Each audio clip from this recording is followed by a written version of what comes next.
So today we are going to be talking travel in Vietnam. We just finished traveling 30 days in the country, and we started in the south and worked our way to the very top. So we have a few tips for you, and we'll be answering some questions. Right, and so the destinations we covered while in Vietnam, we first started in Ho Chi Minh City, which is also known as Saigon. Then we went and did a tour in the Mekong Delta. Then we went all the way up to Nha Trang for the beaches. Then on to Hoi An, which is a nice little cultural town. Then from Hoi An, we went up to Hanoi, and we did a Ha Long Bay tour. And finally, we went hill trekking in Sapa.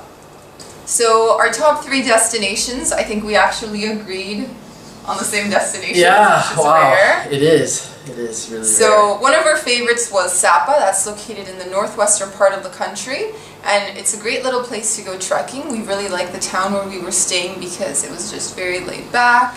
We had the nicest views ever from our hotel room. I've never had views that gorgeous. So our second favorite destination was Hoi An, which is the kind of sleepy cultural town that is no secret to anyone who's traveled in Vietnam. It's a very well-known destination, but for good reason. So why did you like it so much?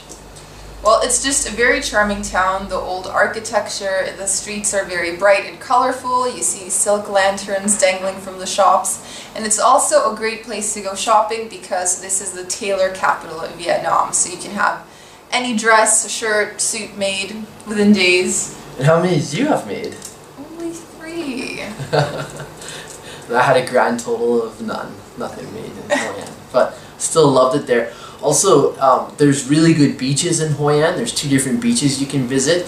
And one of our favorite things that we did was right near the end of our time in Hoi An. We went out to the countryside and had a delicious feast of a meal.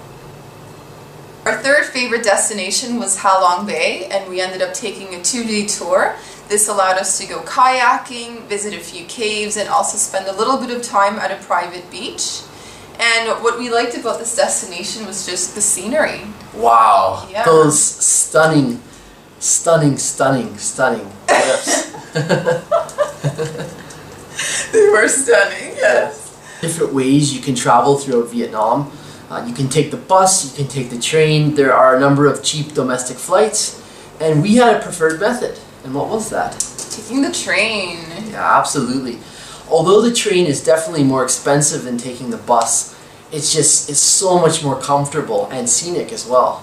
So Vietnam is a great destination for the budget traveler. It wasn't as cheap as in Cambodia, but it still offered great value. On average, I would say we roughly paid somewhere between $17 to $20 for a room. A few times we splurged on a $30 room, which basically offered boutique value. Eating locally was a great way to keep to our budget. We could often get meals for about $2, and of course an international meal would be closer to $6, $7, which still wasn't bad. And that's per person, so yeah, it's still really good value. So a lot of the destinations we ended up visiting in Vietnam were places that were easy to walk around on foot or by bicycle, so we found that we weren't spending a lot of money on transportation. We have now covered 4 different countries since we started our trip. We've been to Malaysia, Cambodia, Vietnam, and now Thailand. And so far, Vietnam has been our favorite country, and I would say primarily this is because there is so much diversity, and you see this in the foods, in the landscape, in the people you meet.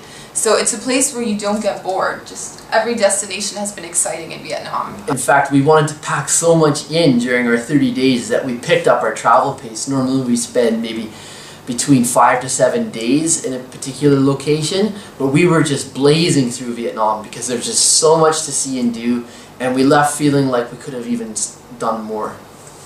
So if you're coming out to Southeast Asia, we highly recommend Vietnam. Add it to your itinerary. Absolutely.